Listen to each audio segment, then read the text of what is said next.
Oke, bismillahirrahmanirrahim. Jadi hari ini gue bakal ngejelasin mata kuliah pengolahan citra pada pertemuan 10 dengan materi operasi tetangga. Ini catatan gue, jadi kita langsung masuk ke contoh soal aja. Kita langsung masuk ke metode pertama, karena di operasi tetangga itu ada 4 metode. Oke, metode pertama adalah metode Roberts Cross. Jadi di sini berbasis gradien dengan dua kernel berukuran 2 kali 2 piksel. Oke, kernel itu apa? Kernel itu adalah, buat tentuin gitu seberapa banyak gradien. Gradien itu gini nih, jadi gradien, karena ada 2 kernel, jadi gradien X-nya itu, ini mutlak pertama, gradien Y-nya itu adalah mutlak kedua. Jadi kernelnya yang di dalam mutlak sini. Kalau misalnya ya, ini misalnya, kernel ada 4, berarti ada 4 kotak atau 4 mutlak. Ini yang di dalam garis panjang ini adalah mutlak gitu, bilang mutlak. Berukuran 2 kali 2 piksel. Oke, jadi di dalam satu kernel itu ada 2 kali 2 piksel, jadi panjangnya 2, kolomnya itu 2 gitu, lebarnya 2. Jadi gitu.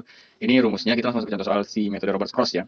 Di sini diketahui sebuah citra akan dilakukan deteksi tepi pada f3,3 sama dengan 160. Oke, maksudnya gimana f3,3? Jadi f3,3 itu adalah buat tentuin baris sama kolomnya. Nah, jadi ini di sini udah ada tabel angka. Nah, baris ketiga sama kolom 3 itu di mana sih? Ternyata baris ketiga itu, ini baris ketiga, ini kolom 3. Oke, ada di 160.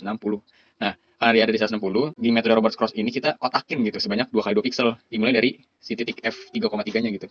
Jadi yang dapat itu di dalam kotaknya itu si ini ya, sekitaran 160 sampai 120 ini. Di kotak ini tinggal kita masukin ini rumusnya, kita masukin rumusnya gitu. Langkah pertama itu kita nyari GX.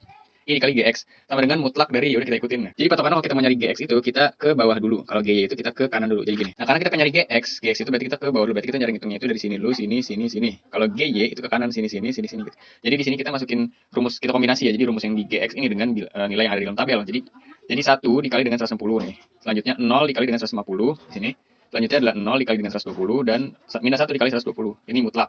Nah, yaudah kita hitung, nah kita dapat hasilnya adalah 40 positif. Nah, karena ini adalah mutlak, jadi kalau nilainya negatif itu dia tetap positif ya. Jadi misalnya di sini mutlak, hasilnya itu adalah mutlak minus 40 gitu dari perhitungan ini. Yaudah hasilnya itu tetap positif karena ya mutlak. Jadi ini untuk GX-nya 40 positif, dan untuk GY-nya ke kanan ya. Jadi 0 dikali dengan 160, lalu 1 dikali dengan 150, minus 1 dikali dengan 120, dan 0 dikali dengan 120. Oke, itu untuk GY-nya kita jumlahin dan hasilnya adalah 30 positif, nilai positif. Oke, itu untuk langkah kedua. Langkah ketiganya itu adalah, maka G-nya itu akar dari GX pangkat 2 ditambah dengan GY pangkat 2. Nah, di sini GX-nya itu adalah tadi kita dapat 40 dan G-nya itu adalah 30. Nah, untuk cari ngitungnya ya udah di dalam kurva itu kita pangkatin dulu, lalu kita tak jumlah, lalu kita akarin dapat 50. Oke, karena kita dapat 50. Ini kan kotak yang tadi ada di sini ya. Yang dicari itu kan tadi 160. Jadi kita rubah menjadi nilai si G-nya, G50. Jadi kita taruh sini dan yang sekelilingnya itu kita tanda tanya. Jadi itu. Ini untuk mencari metode Roberts Cross. Selanjutnya adalah metode Prewitt atau Prewitt, gua atau Prewitt. Prewitt ya. Dia berbasis gradien dengan 2 kernel berukuran dengan 3 kali 3 piksel. Jadi ini 2 kernel tapi isinya itu adalah 3 kali 3. Oke, kita langsung masuk ke contoh soal. Diketahui sebuah citra akan dilakukan deteksi tepi pada f3,3 sama dengan 160. Oke, di sini kita lihat. Ternyata baris 3 kolom 3-nya itu adalah 160. Nah, kalau metode Prewitt itu sekitarnya itu kita kotakin. Jadi karena titik tengahnya 160 berarti yang kita kotakin itu sekitarnya. Oke, kalau misalnya titik tengahnya itu adalah 120 berarti kita kotakin sekitar sini. Itu untuk Prewitt-nya. Jadi tinggal kita masukin rumusnya. Ini rumusnya kurang lebih sama ya alurnya. Kita masuk ke langkah 1, I dikali GX. Nah, GX itu ke bawah berarti di sini minus 1 dikali dengan 200, lalu minus 1 dikali dengan 160, ditambah minus 1 dikali 140 sampai 1 dikali 120 di sini kita jumlah hasilnya adalah 80 ya, positif.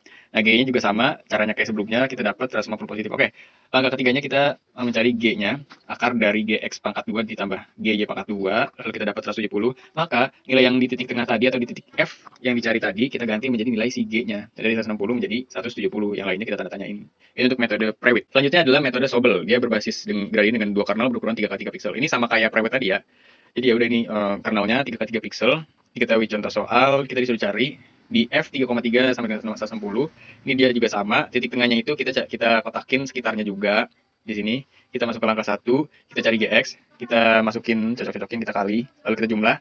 Kita dapat nilainya itu adalah 90. Lalu langkah keduanya kita cari GY-nya dan hasilnya itu adalah 210. Oke. Langkah 3 kita masukin akar dan GX GY-nya, kita dapat 228. Setelah itu ya sama caranya kayak tadi, titik tengah yang atau titik F yang dicari tadi kita ganti menjadi nilai yang ada di dalam G di sini. Dan itu untuk mencari penyelesaian metode Sobel. Dan yang terakhir adalah metode Laplace. Dia berbasis gradien dengan satu kernel aja berukuran 3 kali 3 piksel. Nah, jadi dia satu kernel atau gradien aja gitu. Di sini contoh soalnya diketahui sebuah citra akan dilakukan deteksi tepi pada f3,3 sampai dengan 160. Nah, ini dia untuk kotakinnya sama ya kayak 2 metode sebelumnya, Sobel sama Prewitt. Jadi kita langsung masukin rumus. Nah, rumusnya itu dia mirip kayak nyari GX gitu. Jadi K sama dengan X, Y. Di sini minus 1 dikali 200, lalu minus 1 dikali 160, lalu minus 1 dikali 140, seterusnya sampai ke 120, minus 1 dikali 120. Oke, setelah kita dapat, kita jumlahin, dan kita mendapatkan nilai sebesar 60. Nah, selanjutnya langkah 2-nya itu, maka H3,3 sama kayak F3,3 tadi ya. Nah, di sini nggak ada perubahan, jadi 60 yang di nilai K, X, Y itu ya sama di langkah 2 sama gitu. Jadi ya udah, tinggal kita rubah di dalam kotak, yang tadinya adalah 160, kita rubah jadi 60. Jadi ya,